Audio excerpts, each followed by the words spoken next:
Hoi les amis, c'est Space Star. Alors, donc, j'ai vu que la première vidéo sur Kara vous avait énormément plu, donc j'ai décidé de faire un petit quelque chose pour vous. Malgré le fait que la vidéo ait atteint 10 000 vues en moins de 2 semaines, ce qui m'a d'ailleurs assez impressionné, pas mal de fans du jeu se sont plaints du fait que je n'avais pas donné beaucoup d'éléments sur Kara, et qu'il y a surtout des gros trucs que j'ai oublié de mentionner, et que je me suis également trompé sur la traduction de Butterscotch, qui ne veut pas dire beurre de cacahuète en anglais, mais ça veut dire caramel. Merci d'ailleurs à Mewmeg pour la correction.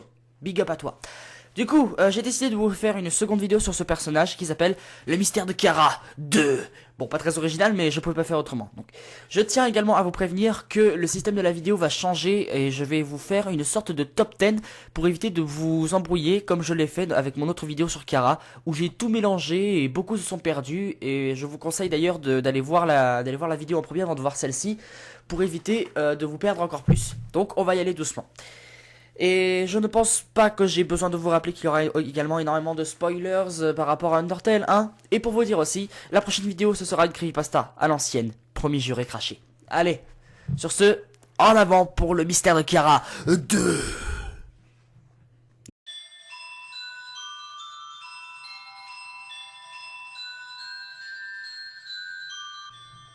Dans le run génocide, l'esprit de Kara prend possession du corps de Frisk et souhaitera tuer tout ce qui passera sur son chemin. Mais quelquefois, Kara va agir avec nous en tant que joueurs en utilisant les boîtes de dialogue. On le remarque essentiellement dans le New Home, juste avant le jugement de Sans. Il y a beaucoup de textes qui se montrent à nous qui seraient en fait Kara qui parle. J'ai d'ailleurs compris que lorsque les textes sont entre parenthèses, ça serait en fait les paroles d'une voix off qui prendrait les pensées de Frisk.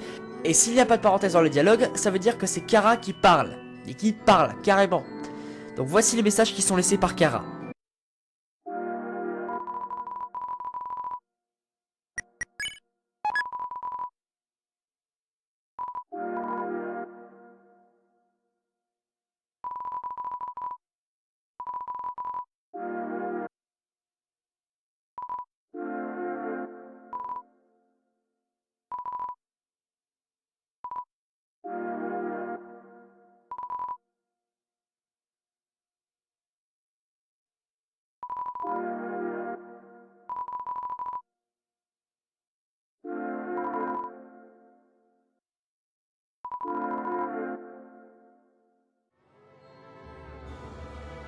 En supposant que c'est Frisk qui parle, la question qu'il y a à se poser, c'est comment peut-il connaître autant de choses alors que c'est la première fois qu'il vient dans le New Home?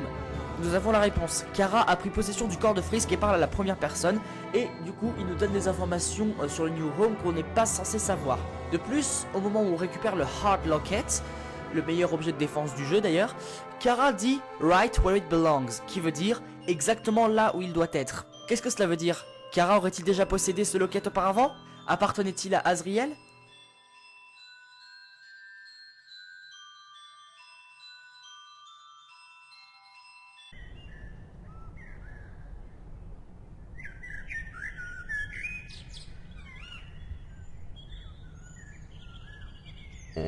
Asgore Dreamer, le roi des souterrains, est un monstre charismatique ayant un grand cœur.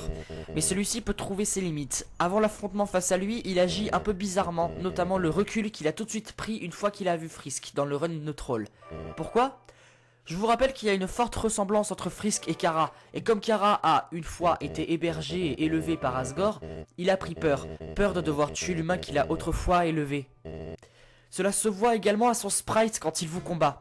Personnellement, la première fois que j'ai vu ce sprite, j'ai cru que cette partie qui ressemble à un croissant était en fait un sourire. Mais des fans ont étudié ce sprite, et il se trouve qu'en fait, Asgore a la tête baissée. Donc tête baissée, dernière âme à obtenir, devoir tuer l'enfant qu'il a chéri avec la femme et le fils qu'il a perdu. Ses actions dans le combat sont faites à contre-cœur au regret de devoir tuer Frisk qui pour lui est Kara.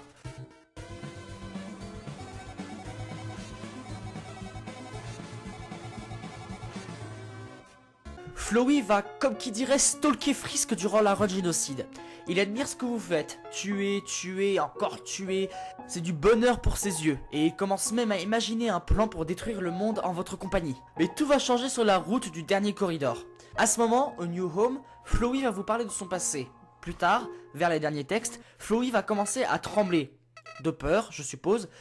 Mais de qui aurait-il peur dans ce cas-là? Je vous laisse deviner. Bon, de Kara, bonne réponse. Donc, enfin, ce qui est intéressant, c'est de savoir que Kara est capable d'intimider un monstre qui est censé être plus diabolique que nous. Un autre élément intéressant, une fois que Kara a tué Asgore avec le coup de grâce donné par Flowey, celui-ci a l'air très effrayé. D'un coup, il prend l'effet sonore de la voix d'Azriel pour dire « Je t'en prie, ne me tue pas ». Sauf que Kara ne le tue pas tout de suite. Kara attend que vous ayez appuyé sur Z pour continuer le déroulement du script. Il attend votre feu vert. S'il n'a pas tué Flowey ou Azriel sur le champ, cela veut dire qu'il a eu une hésitation. L'hésitation à tuer son meilleur ami.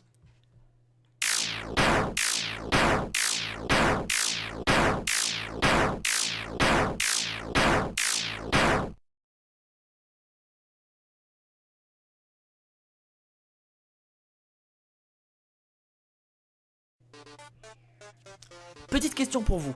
À qui appartient le thème Megalovania selon vous? Je vous laisse deviner. Eh ben non, vous avez tout faux. Il s'agit en fait du thème de Kara. Pourquoi? Rappelez-vous, dans le Run Génocide, on joue le rôle du méchant. Megalovania est en fait le thème entendu par Sans, car c'est Sans qui joue le rôle du gentil et il doit vous empêcher de nuire. Et je suis sûr que certains vont dire que cela veut dire que Sans n'a donc pas de thème en particulier, qu'il est rejeté. Enfin, bon, vous avez tout faux. Sans a bien un thème et celui-ci ne sera jamais joué dans le jeu, mais il est trouvable dans les fichiers du jeu. Elle s'appelle The Song That Might Play When You Fight Sans, qui veut dire la musique qui devrait se jouer quand vous combattez Sans. Je vais vous passer la musique en entier, elle dure environ une petite minute, et écoutez bien car dans cette musique il y a la preuve formelle qu'il s'agit bien du thème de notre ami le squelette.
Je pense que vous l'avez presque tous entendu.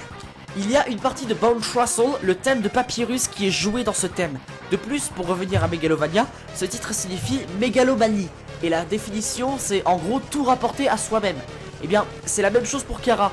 Il prend le pas sur tout et va rapporter tous ses crimes à lui-même. Kara est mégalomane et méchant et Sans va tout faire pour l'empêcher de nuire.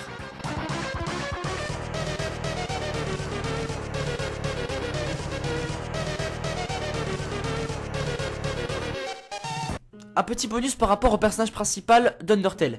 Je suppose que vous connaissez la série Mother. C'est la série qui a été la principale inspiration d'Undertale. Eh bien, j'ai cramé un petit truc assez sympa. Dans Mother 3, nous prenons principalement le contrôle d'un petit garçon appelé Lucas. Oui, je dis Lucas comme les Anglais, ça vous pose un problème ou pas? Donc, voici le sprite GBA de ce personnage, le sprite de Lucas. Rien ne vous étonne quand je vous montre Lucas avec un gros zoom sur le t-shirt. Bon, je vous pense que vous avez tous remarqué, Lucas, tout comme Ness dans Mother 2, porte un t-shirt rayé, tout comme Frisk. Et dans Mother 3, il y a un moment dans le jeu où Lucas se réveille dans un champ de tournesol. Possible Undertale reference. Ainsi se termine ma seconde vidéo parlant de Kara, l'un des personnages les plus mystérieux d'Undertale. Encore une fois, si j'ai oublié des gros éléments, je vous invite à laisser un commentaire pour partager ces éléments que j'aurais oubliés. N'oubliez pas de mettre un pouce bleu à la vidéo et à vous abonner si cela n'est pas déjà fait. Et sur ce, je vous dis à tous à plus, on se retrouvera pour une nouvelle creepypasta que je ne vais pas supprimer dès la première semaine cette fois. Goodbye tout le monde, à bon entendeur. Ah, et s'il vous plaît, arrêtez de me harceler avec des demandes de faire une vidéo sur Gaster. J'ai clairement dit qu'il y en aura une, mais il est le dernier sur ma liste et il va demander beaucoup de travail. Merci.